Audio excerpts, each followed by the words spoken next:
There we go. It's a very big welcome to you. A good morning to you, a good afternoon, and a good evening to some of you, wherever you are dialing into this coaching cafe. Welcome to the Coaching Cafe. My name is Dr. Natalie Ashdown. I am joined on the line by my trusty and loyal and wonderful and leadership expert, all of the above, Paula Jones Hunt. Welcome back. Thank you. Glad to be back. I feel like you're like my I was going to say partner in crime, but that's not the right way of explaining things, Paula. So you're just everything, the right hand person to our coaching cafe. So welcome. Today we are talking about getting through those trickier performance conversations. Before I begin, let me acknowledge the traditional owners, the custodians on the lands on which we're all meeting today, or you might be listening to this podcast on your favorite streaming service, and their continuing connections to the land, waters, and communities of Australia, and the lands from where you are joining us from all around the world. We pay our respects to them, to elders past, present, and emerging, and elders from Indigenous communities from all around the world. And as you know, we love doing the weather report. We love finding out where you are listening to. So thank you so much for joining us from all around the world. Well, fans of the Coaching Cafe will know that over the last 4 weeks, we have been talking about performance conversations, and it's that time of the year for performance reviews and performance conversations. Today, we're talking about those trickier conversations, and we have been talking over the last 4 weeks about the trends to move away from that time of the year, the traditional reviews that happen in mid-year or at the end of the year. So we'll have a little bit of a chat about that today and how we pick up those trickier performance conversations. Of course, we're coaches, aren't we? So we'll be talking about why coaching matters and our observations. And that's why I'm delighted to have Paula join us, because her wealth and knowledge and experience across industries, across the years, and across different levels of leadership will really come to play here. So thank you, Paula. We are all about creating shared learning experiences. So, welcome if you are new to the Coaching Cafe. We come together at this time nearly every Friday to share our learned experiences. And of course, we love our alumni that join us at this time to have thought-provoking conversations like we're doing around coaching, around leadership topics, around what matters most in our workplaces. And of course, if you are here because you are dedicated to your professional development, of course you've landed in the right place. And for that, we reward you with free international coach education units, and they will be available to you at the end of the session to take a screenshot if you're listening to this session live. There you go. Let's get into our conversation. Please feel free to interact with us in the chat box. I keep saying chat bot, in the chat box as well. And we can pick up your comments and your suggestions and your observations and your great questions as well. We've been talking about trends in performance conversations, and the trends are that only 1 in 5 employees report that their performance reviews are transparent, fair, or inspire better performance. That means that the rest of them are not transparent, fair, or inspire better performance. We know that only 47% of employees strongly agree that they know what's expected of them at work. And this has come from the research from Gallup, but also backed up by a lot of the other research that we've been doing in this area.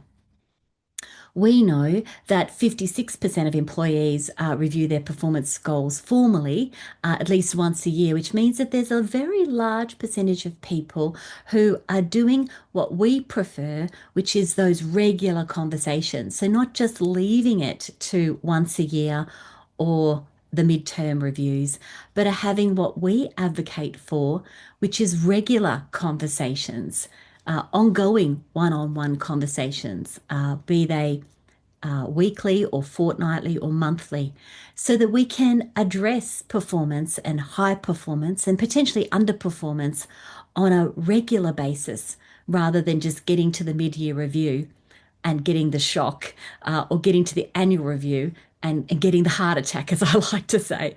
So we have to be doing as organizations, as leaders, as managers, and as coaches more in this space to make a difference so that when we are talking about high performance, which we should be talking about on a weekly, fortnightly, monthly, quarterly, mid-year, we should be regularly talking about how we enable high performance.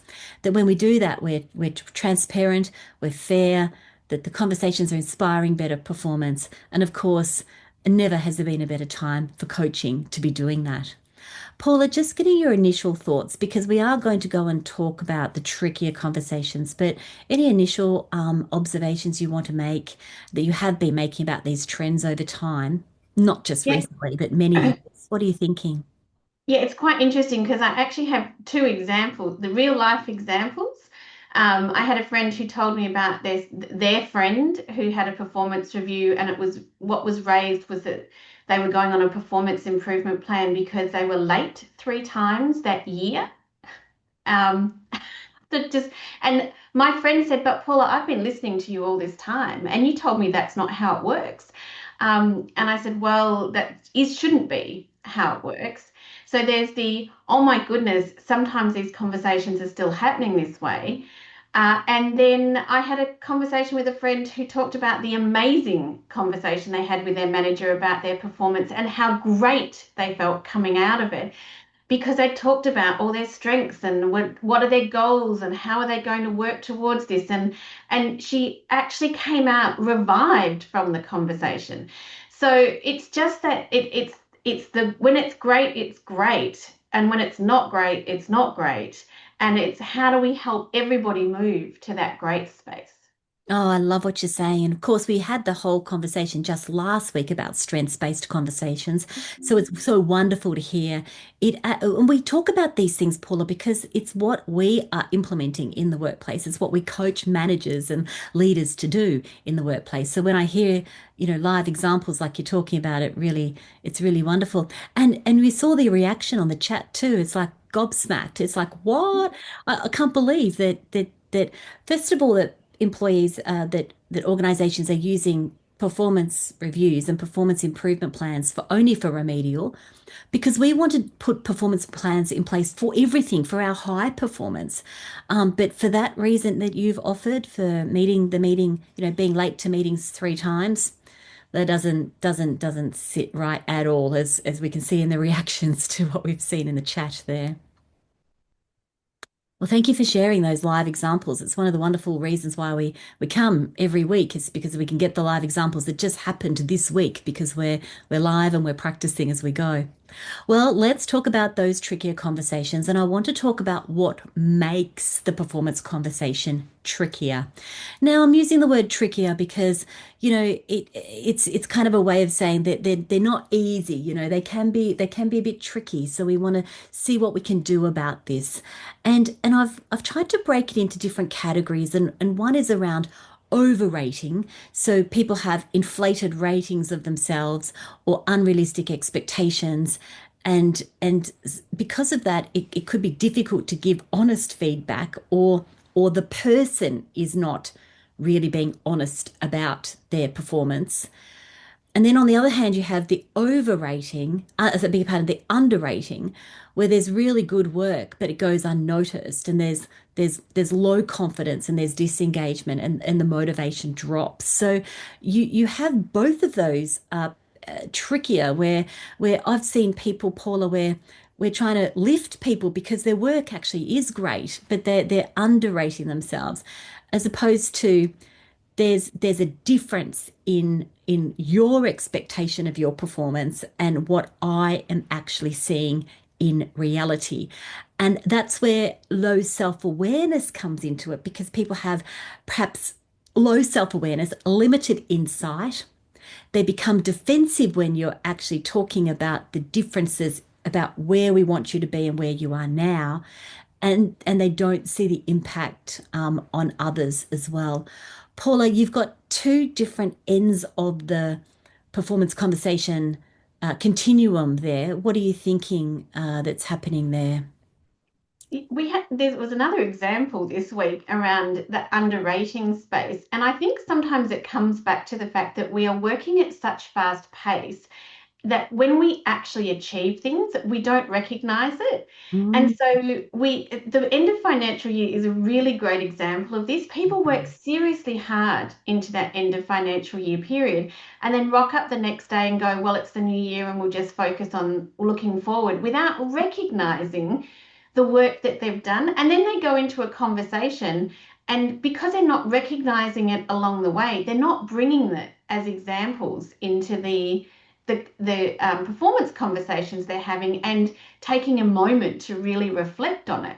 So in that underrating, I think that's what happens a lot is that people are thinking, well, it's just my job. But how people do their job, some people do it over and above, which is, and then underrate themselves. And there are other people who are just doing their job and overrating it because they're thinking that if they are just doing their job that they're performing at a really high level. And so for this one, it's about making sure we are recognizing throughout the year the really great performance that the underraters are going to do and having really good, robust conversations with our overraters so that they can see what does great performance look like. Paula, something has just occurred to me also.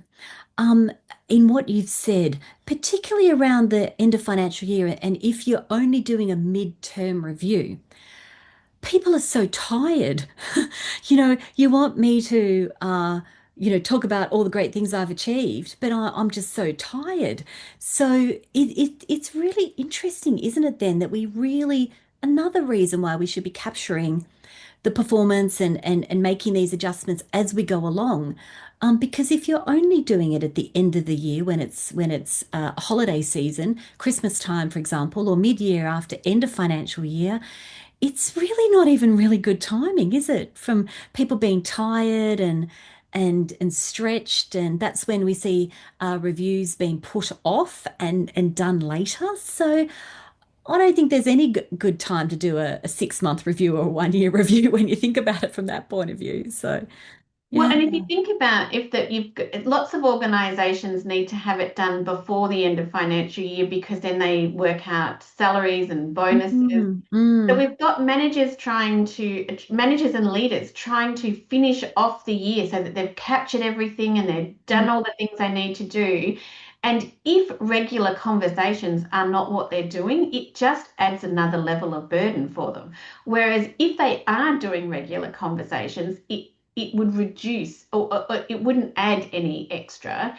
But there's no reason why you can't have review time at any point in the year. It's it's about thinking about when would this work for our people. But really, if you're having the conversations every month, it's going to be much easier anyway. Yeah, I absolutely agree. I totally agree. Thank you. So we're thinking about other reasons why performance conversations become trickier. And they do become trickier when there's an amount of defensiveness that comes into it. And, we put that back on the person who's having the conversation. If you're not taking a coaching approach, if you're asking why questions, or why did you do that, or why do you think that's the case, then, if you're not asking good quality coaching questions that we've covered in our previous coaching cafes, we've given you those models, then feedback feels like criticism. There is defensiveness because there might be resistance to change, but it's also difficult to have that open dialogue because the defensiveness comes in. So I think we really, as leaders and managers, have to use those coaching models that we introduce to keep the coaching questions open so that we don't create that defensiveness. And then the other part of it, which is on the other, is that there can be quite complex circumstances that are influencing the performance. So there's change or there's ambiguity, there's uncertainty. Think about the external factors that are influencing our performance in the environment, the systems that we're working within, and the impact of different shocks to the markets that we're seeing. And then there's workload and competing priorities. Even just this week, I listed the things that I'm working on. And I thought, all those projects don't go into the time I've got available.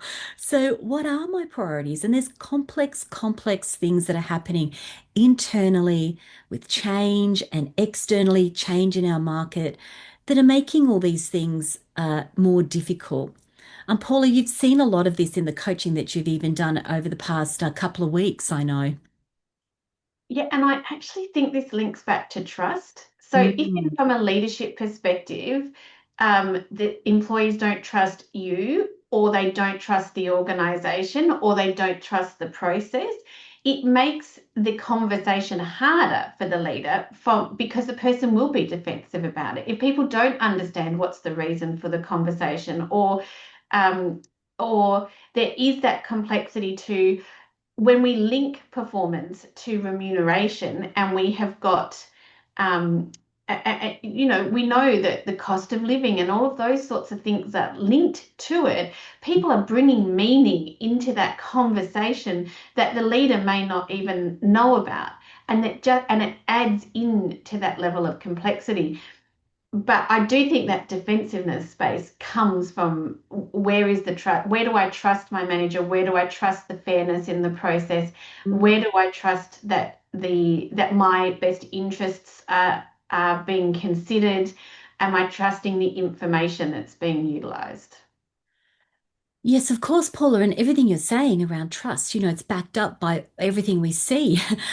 We've presented in the coaching cafes the research around trust, and we presented even today the research around people that don't think their performance reviews are fair. So I agree with you. How do we really need to be focusing on the trust building in all of our conversations, which we've talked about. But I agree with you, particularly because the environment is very complex and will continue to become even more complex. This is the life that we're living, so, and the environments that we're working in. And I do see performance conversations becoming trickier, harder, a bit more complex when emotions are running high. So think about what you've just talked about, Paula, and then emotions are running high. Frustration, stress, anxiety, past issues start to resurface. It can be hard for people to say constructive because some people might feel they're working their guts out, but the goalposts are moving, or there's so many changes that it's hard for me to high perform when there is so many changes coming at us all the time. So that means that the stress increases and the emotions run high.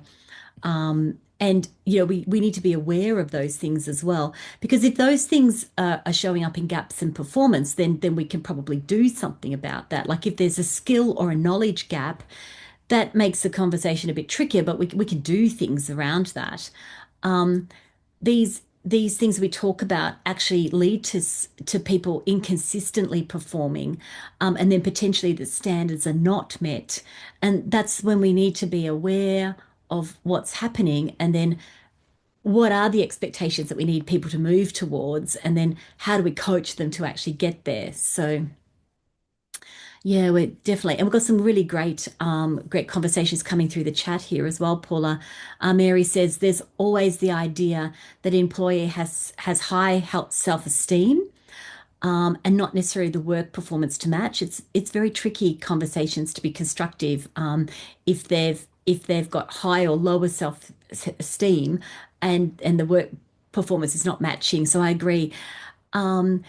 Ajmal, you say, how about the overrating poor performers in, say, one of the smaller objectives where it's only 5 to 10% weightage? It doesn't really matter to their overall rating, but it might be good to address that to give them motivation or to. I'm often interested in where people are perhaps not performing in the lower rated things. That if you do we care about that? Should we even have it as a measurement? Or do we need to look at what that is? And if we made a tweak there, that might make a difference to overall performance as well. We know that most performance reviews now have not only the task and the metrics involved, but they are also talking about this has been happening for a very, very long time. They're talking about the way we show up and our culture and our values and what's our performance on those areas as well. And Paulie, I know that you've always talked about metrics, which are not just task and data, but it's about how we show up as well. Yeah, it's about your contribution to I always think of an organization as your community. How are you contributing to the overall success of the organization, not just in your particular role? And I know that the trickier conversations often are around the people who are the more difficult that we have in our teams, but we can't also forget that sometimes there are trickier conversations with high performers as well, because we want to keep high performers performing well.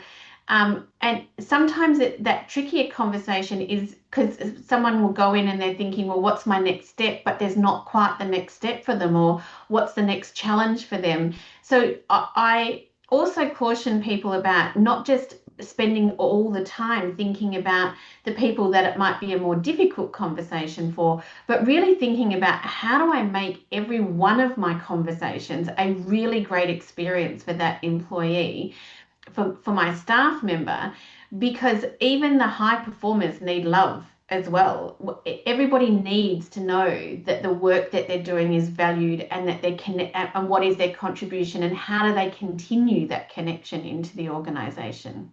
Yeah, absolutely. And you're getting lots of love hearts coming through the chat on that. Lots of people are agreeing with you, Paula.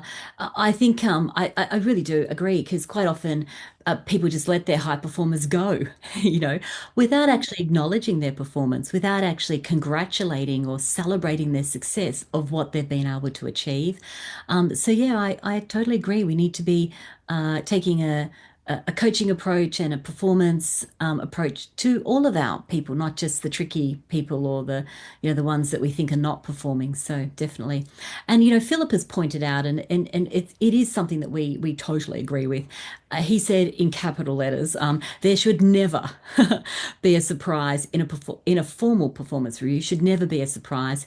He said it's the manager's fault for not dealing with the issue sooner. The manager has to take responsibility for this, and that includes providing praise in a timely manner, and it significantly impacts the organisation. So I agree with you. Not addressing performance in a timely manner, either high performance to give praise or lower performance to check it, it impacts the individual, it impacts the team, it impacts people who have to pick up the slack or who don't feel recognised because they've been high performing and don't get recognition. It impacts the business unit, it impacts the organization. And where do we see it? We see it in the cultural surveys, we see it in the engagement surveys, we see it in all the annual surveys and reviews, but we see it in an everyday impact as well, and then we see it in the metrics. So it is really about being curious, empathetic, having the courage to have conversations, taking a coaching approach. And the other notes we've got here around staying human to this, staying curious, keeping conversations open, which everyone on the line would really resonate with.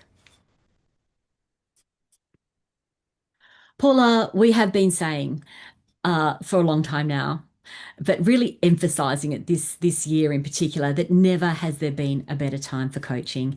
And we think about everything that you've shared with us around the complexities in our workplace and change going on. This quote was a quote I got, would you believe, from Sir John Whitmore nearly 15 years ago. And it was a complex time then, and there was a lot of change going on as well. And then here we are, 15 years after the first time I actually interviewed him. And those words are really ringing true for me now. There's never been a better time for coaching.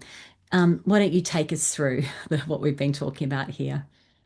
Well, if we think about the performance review, and I've said to managers and leaders for I don't know how many years now, if you can do, if the conversation sits where the staff member does 80% of the talking and you do 20% of the talking, then you're automatically going to have a better conversation because you're providing a space where you're listening, you ask powerful questions and then listen to what the person is saying. You engage people to be reflective about their performance and what was it about their performance.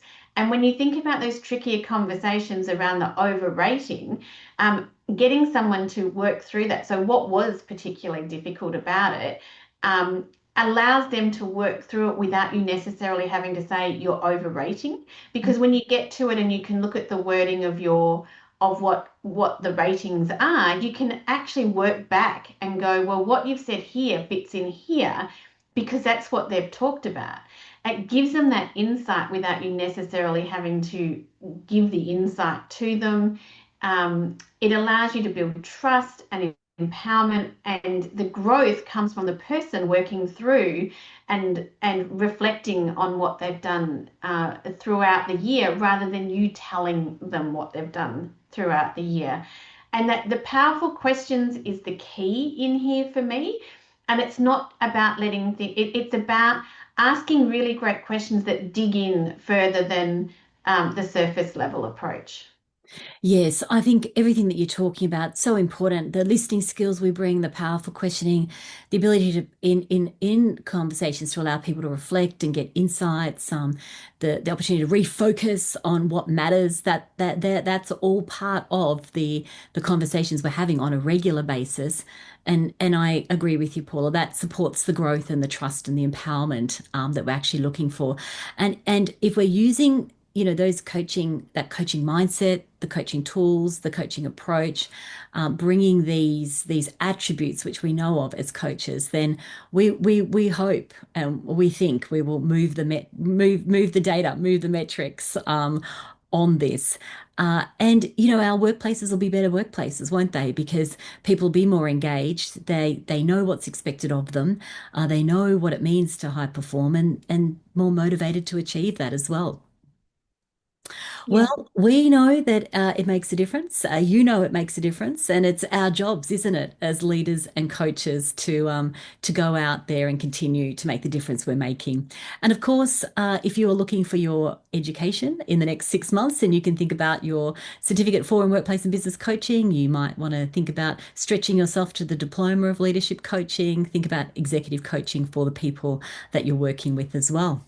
So, thank you everyone for joining us. It's been wonderful to have your insights. It's been wonderful to really share this series with you, to really raise the attention and to raise our awareness about how we need to do performance conversations way better, and also how we show up as leaders, as managers, and as coaches in this space as well.